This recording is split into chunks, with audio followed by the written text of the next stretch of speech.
वन्दे बोधमयं नित्यं गुरुं शङ्कररूपिणं यमाश्रितो हि वक्रोऽपि चन्द्रः सर्वत्र वन्द्यते। भवानि शङ्करौ वन्दे श्रद्धा विश्वासरूपिणौ याभ्यां विना न पश्यन्ति सिद्धः स्वान्तः स्थमीश्वरम्। तुम त्रिभुवन गुरुवेद बखाना आन जीव पावर का जाना विश्वनाथ ममनाथ पुरारी त्रिभुवन महिमा विदित तुम्हारी वेद तुम्हारी।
मेरा संपूर्ण विश्व में वास है, क्योंकि मैं विश्वास हूँ, विश्वास हूँ, विश्वास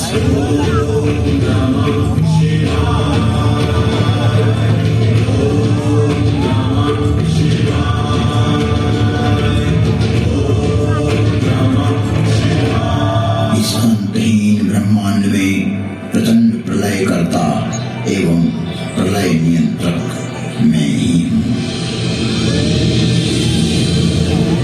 मेरा विज्ञान रूपी विधाता एवं विष्णु इतना विकसित, विस्तृत और व्यापक है, जो कि जीव मात्र की क्रिया, प्रतिक्रिया, विचार, सुविचार, कर्म, सुकर्म तथा जन्म जन्मांतरों की सारी चेष्टाएं इस प्रकाश पुंज में संरक्षित रखता है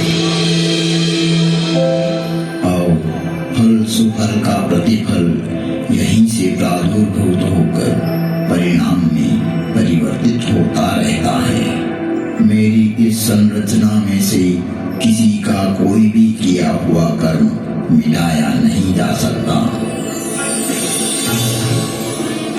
जन्म हेतु सब कह पितु माता, कर्म शुभा सुखदेव विधाता। जन्म का कारण तो माता पिता ही होते हैं, लेकिन शुभ और अशुभ कर्मों का फल तो विधाता रूपी विज्ञान ही देता है। यही है उद्भव, पालन एवं विलय की प्रक्रिया। इस ब्रह्मांड का संचालन मेरा ज्योति स्वरूप लिंग स्वतः ही संचालित करता रहता है। यहाँ एक स्पष्टता आवश्यक है कि पुरुष नपुंसक नारी वा जीव चराचर कोई सर्व भाव भय कपट तजी मोहि परम प्रिय सोई।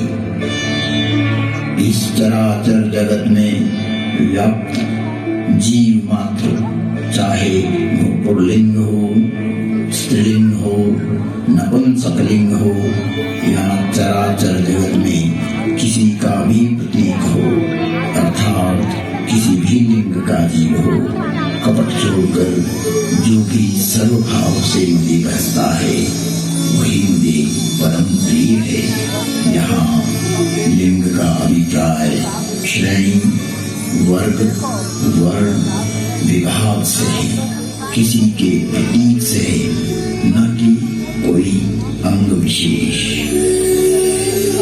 जगदों निपुणित हरि शरीरा तेरी निर्यर्क योनियां जलचर, थलचर, नभचर जैसे पशु, पक्षी, कीट, ब्रह्म, मीन आदि आदि योनियों में प्राणी देह धारण करता है।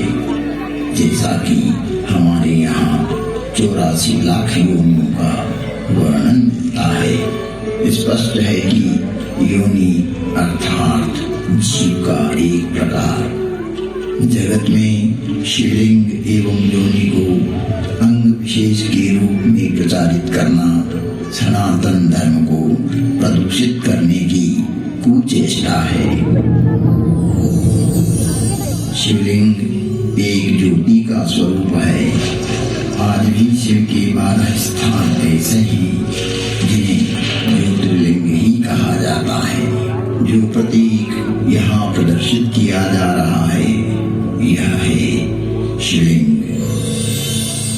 और अंतरिक्ष में चारों तरफ घूमती हुई वो सारी योनियां हैं। यह है मूल स्वरूप जो यहाँ उद्घाटित किया गया ताकि जगत में व्याप्त भ्रांतियां दूर हों। शिव में विश्वास, उनकी व्यापकता एवं विराटता ही शिव के प्रकाश पुंज की संज्ञा है। अर्थात शिवलिंग शिव की पहचान का द्योतक है, एक चिन्ह है, एक प्रतीक है। ये है शिव द्वार में प्रवेश करने का प्रथम अक्षर। शिव है द्वार एक भीतरी प्रवेश के लिए। यह है प्रतीक।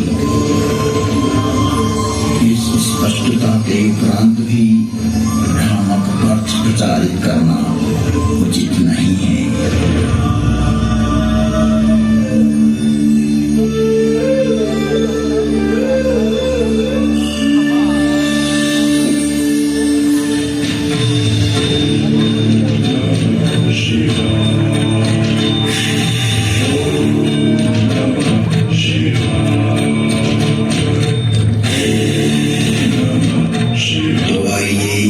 प्रवेश करते हैं एक कालातीत कथा में जिसकी काल गणना असंभव है। घटना युगों पहले की है कि जब अनेक अंतरिक्षों में अनेक ग्रहों पर उद्भव, पालन और संहार हो रहा था। अर्थात कई सारी सृष्टियों का प्रादुर्भाव और विलय हो रहा था। कई वहां की सभ्यताएं विकसित हो रही थी तो कोई नष्ट हो रही थी। और वर्तमान में भी यही क्रम अनंत कालों से चल रहा है और अनंत कल्प कल्पांतरों तक चलता ही रहेगा। यह अंतहीन क्रम है, परंतु यह घटना इस पृथ्वी नामक ग्रह की है कि जब यहाँ सब कुछ निशब्द था, समस्त पृथ्वी जल आप्लावित थी, तभी भगवान विष्णु ने वराह रूप धारण कर पृथ्वी के कुछ भाग को जल से बाहर निकाला, जिससे कालांतर में इस पृथ्वी पर जीव पनपने लगा। और एक बड़ी काल गणना के बाद यहाँ मानव पैदा हुआ, किंतु उसे किसी प्रकार का बोध नहीं था, किसी भी प्रकार की अभिव्यक्ति की समझ नहीं थी। ना तो उस समय शब्द था, ना कोई वर्णाक्षर।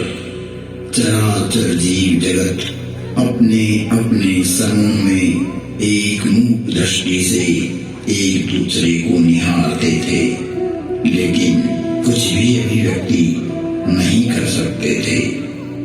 चारों तरफ इस पृथ्वी पर सन्नाटा ही सन्नाटा था। प्राकृतिक स्वरों, ध्वनियों के अतिरिक्त यह पृथ्वी निशब्द थी। ऐसे कई युग बीत गए। कि पृथ्वी का निर्माण हो चुका है। विष्णु ने अपनी व्यवस्था भी व्यापित कर दी है, लेकिन शब्द की उत्पत्ति कौन करेगा? बिना वाणी अभिव्यक्ति कैसे हो पाएगी?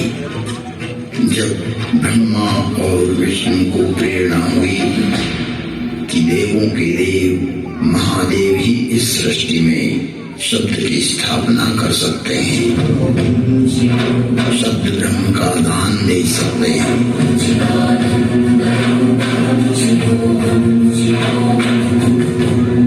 परंतु शिव का समय अधिकतर समाधि में ही व्यतीत होता था।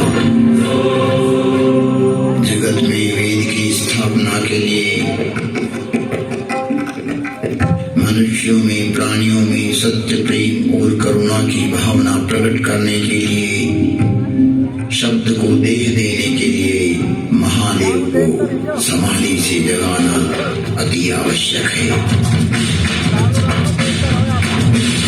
जब ब्रह्मा, विष्णु और सारे देवताओं ने महर्षि पाणिनि को प्रेरणा की कि वो महादेव को प्रसन्न कर जगत में शब्द प्रकट करने की प्रार्थना करें,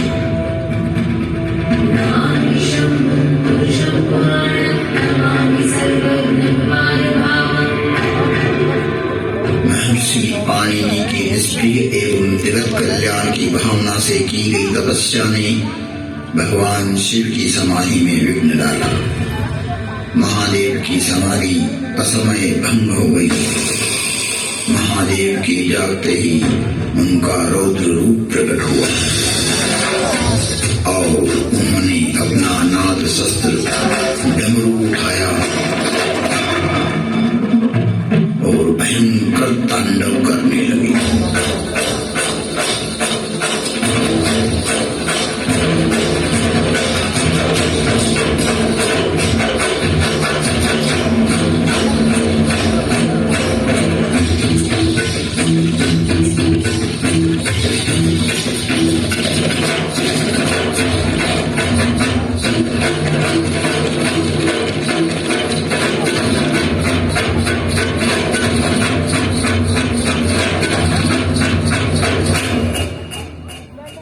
इतना भयंकर तांडव किया कि पृथ्वी हिलने लगी, आकाश में बिजलियां कौंधने लगी। पृथ्वी को हिलते देख ब्रह्मा ने सोचा कहीं प्रलय की वेला तो नहीं आ गई। चारों तरफ समुद्र में उफान आ रहा था, हवाएं चक्रवात का रूप लेकर आकाश की ओर बढ़ रही थी। पूरी पृथ्वी अपनी दूरी पर ऐसे डोलने लगी मानो पृथ्वी समुद्र पर तैर रही हो। तब महादेव ने अपना डमरू बजाया और बस समय समाधि में हुए विघ्न के कारण तांडव करते हुए अपने इस नाद से संसार को बधिर कर देंगे, इस सृष्टि को समाप्त कर देंगे और उसकी तीव्रता को प्रकट करते हुए प्रचंड एवं भीषण गंभीर दुनिया पैदा करते हुए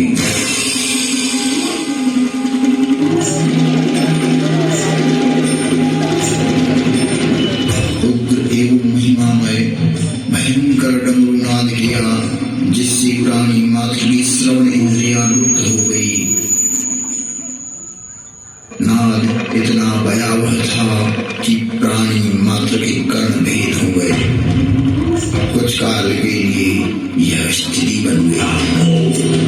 महादेव तांडव करते हुए अपने उग्र नादवाद्य से कुछ ऐसी शाब्दिक रचना की जो आज इस भूमंडल पर शब्द और श्रवण का कारण है, जिसे महर्षि पाणिनि ने अवरुद्ध हुई अपनी श्रवण इंद्रियां पुनः जागृत होने पर शब्दों में पिरोया। जगत कल्याण के लिए महादेव की प्रेरणा से नाद वाद्य से निकली हुई ध्वनियां जो आज इस संसार में व्याप्त है। इस भूमंडल पर कोई भी व्यक्ति किसी भी भाषा में अपनी अभिव्यक्ति करता हो, उसका उद्गम स्रोत महादेव का डमरू ही है।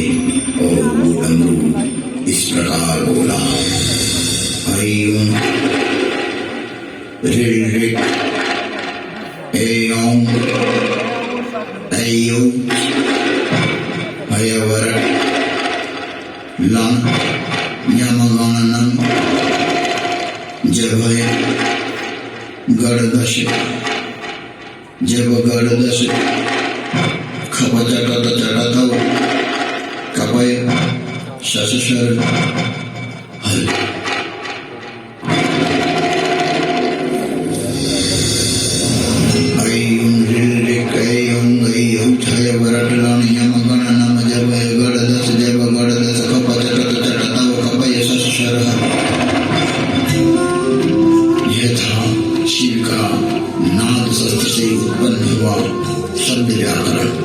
इससे शब्द की संरचना हुई और डमरू ने जिस प्रकार ये 14 शिवसूत्र परमात्मा शिव ने जगत को दिए, वो आज सभी की अभिव्यक्ति का कारण है।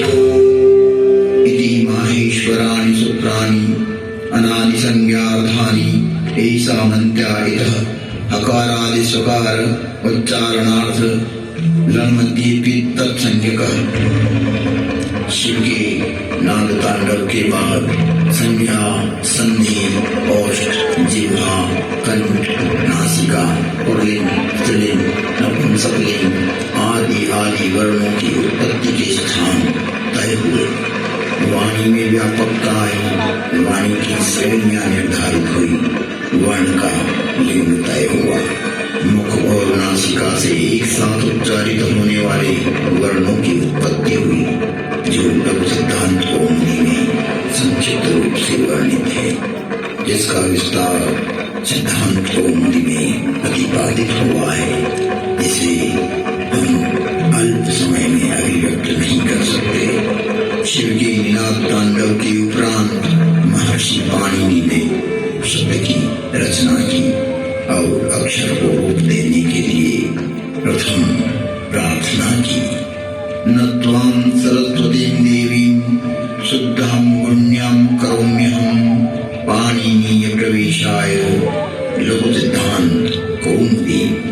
महर्षि पाणिनि ने विनय कर लघु सिद्धांत कौमुदी की रचना की, जो आज इस जगत में सर्व भाषाओं का मूल है, जो कि सनातन है, शाश्वत है। नृत्यावसाने नटराजराजः